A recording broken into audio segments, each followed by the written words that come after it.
কসাইকে শুরুতে সাপ বলে দিতে হবে যে ভাই গোশত পাবা না, কত টাকা নিবা সাপ বলো, তুমি সে আশা করে বসে থাকিও না। 2 টাকা বেশি নাও, কিন্তু আমি তোমাকে গোশত টোস্ত বা কোনো কিছুই দেবো না। তবে হ্যাঁ, কসাই যদি আপনার প্রতিবেশী হয়, আপনার আত্মীয় হয়, অথবা অন্য গরিব মানুষ হয়, অন্য 10 জন গরিবকে যে পরিমাণ দিতেন তাকেও সে পরিমাণ দেন, তাহলে সমস্যা নেই, ওইটা ঠিক আছে। কিন্তু অন্য গরিবদেরকে দেন আধা কেজি করে, তারা দেন 5 কেজি, সমস্যা আছে। কারণ 4.5 কেজি আপনি কেন দিলেন তাকে? কাটছে সেজন্য, এটা বিনিময় হয়ে যাচ্ছে, এই জন্য এটা করা যাবে না। অতএব নাড়ি বুড়িও যদি কেউ সাফ করে, তাকেও কি দেওয়া যাবে না? ওই নাড়ি বুড়ি সাফের বিনিময়ে নাড়ি বুড়ির অর্ধেক বা গরুর কোনো অংশ তাকে দেওয়া যাবে না। সাফ করলে সাফের বিনিময়ে তাকে ক্যাশ টাকা দিয়ে দিবেন। কথা বুঝতে পারছি? নাড়ি বুড়ি যদি দিতে হয়, তাহলে গরিব মানুষ হিসাবে দিলেন, সেটা ভিন্ন কথা।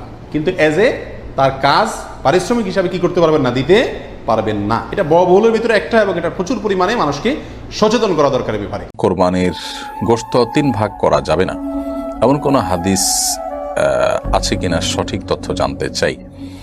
কোরবানির গোশত 3 ভাগ করা যাবে না এমন কোনো কথা নেই। কোরবানির বরং হাদিসের আলোকে সেটি প্রমাণিত, অর্থাৎ আমাদের কোরবানির গোশত আমরা যখন আহরণ করব, সেখান থেকে নিজেরা খাবো এবং আমাদের আশেপাশে থাকা অভাবী গরিব অন্যান্য মানুষকে দিব, আবার আত্মীয়স্বজনকে দিব, আপনজনকে দিব। তো এই 3 ভাগে ভাগ করা কোনো ফরজ ওয়াজিব কোনো কিছু না, তবে মুস্তাহাব বলেছেন উলামা ইকরাম। আল্লাহ বলেছেন ফাকুলু মিনহা ওয়া আত'ইমুল কানিআ ওয়াল মু'তাররা। অন্য আয়াতে আল্লাহ বলেছেন আতিমুল বাইসাল ফকির, আমরা নিজেরা কোরবানি গোশত খাবো, গরিব হয় মানুষকে দিব, অন্যান্য আত্মীয়স্বজন বন্ধু বান্ধব পরিচিত জনকে আমরা দিতে পারি।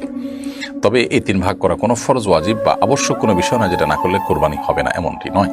কসাইকে শুরুতে সাপ বলে দিতে হবে যে ভাই গোশত পাবা না, কত টাকা নিবা সাপ বলো, তুমি সে আশা করে বসে থাকিও না। 2 টাকা বেশি নাও, কিন্তু আমি তোমাকে গোশত টোস্ত বা কোনো কিছুই দেবো না। তবে হ্যাঁ, কসাই যদি আপনার প্রতিবেশী হয়, আপনার আত্মীয় হয়, অথবা অন্য গরিব মানুষ হয়, অন্য 10 জন গরিবকে যে পরিমাণ দিতেন তাকেও সে পরিমাণ দেন, তাহলে সমস্যা নেই, ওইটা ঠিক আছে। কিন্তু অন্য গরিবদেরকে দেন আধা কেজি করে, তারা দেন 5 কেজি, সমস্যা আছে। কারণ 4.5 কেজি আপনি কেন দিলেন তাকে? কাটছে সেজন্য, এটা বিনিময় হয়ে যাচ্ছে, এই জন্য এটা করা যাবে না। অতএব নাড়ি বুড়িও যদি কেউ সাফ করে, তাকেও কি দেওয়া যাবে না? ওই নাড়ি বুড়ি সাফের বিনিময়ে নাড়ি বুড়ির অর্ধেক বা গরুর কোনো অংশ তাকে দেওয়া যাবে না। সাফ করলে সাফের বিনিময়ে তাকে ক্যাশ টাকা দিয়ে দিবেন। কথা বুঝতে পারছি? নাড়ি বুড়ি যদি দিতে হয়, তাহলে গরিব মানুষ হিসাবে দিলেন, সেটা ভিন্ন কথা। কিন্তু এজ এ তার কাজ পারিশ্রমিক হিসাবে কি করতে পারবেন না? দিতে পারবেন না। এটা বহুলের ভিতরে একটা, এবং এটা প্রচুর পরিমাণে মানুষকে সচেতন করা দরকার ব্যাপার। কোরবানির গোশত 3 ভাগ করা যাবে না, এমন কোনো হাদিস আছে কিনা সঠিক তথ্য জানতে চাই। কোরবানির গোশত 3 ভাগ করা যাবে না এমন কোনো কথা নেই। কোরবানির বরং হাদিসের আলোকে সেটি প্রমাণিত, অর্থাৎ আমাদের কোরবানির গোশত আমরা যখন আহরণ করব, সেখান থেকে নিজেরা খাবো এবং আমাদের আশেপাশে থাকা অভাবী গরিব অন্যান্য মানুষকে দিব, আবার আত্মীয়স্বজনকে দিব, আপনজনকে দিব। তো এই 3 ভাগে ভাগ করা কোনো ফরজ ওয়াজিব কোনো কিছু না, তবে মুস্তাহাব বলেছেন উলামা ইকরাম। আল্লাহ বলেছেন ফাকুলু মিনহা ওয়া আত'ইমুল কানিআ ওয়াল মু'তাররা। অন্য আয়াতে আল্লাহ বলেছেন আতিমুল বাইসাল ফকির, আমরা নিজেরা কোরবানি গোশত খাবো, গরিব হয় মানুষকে দিব, অন্যান্য আত্মীয়স্বজন বন্ধু বান্ধব পরিচিত জনকে আমরা দিতে পারি।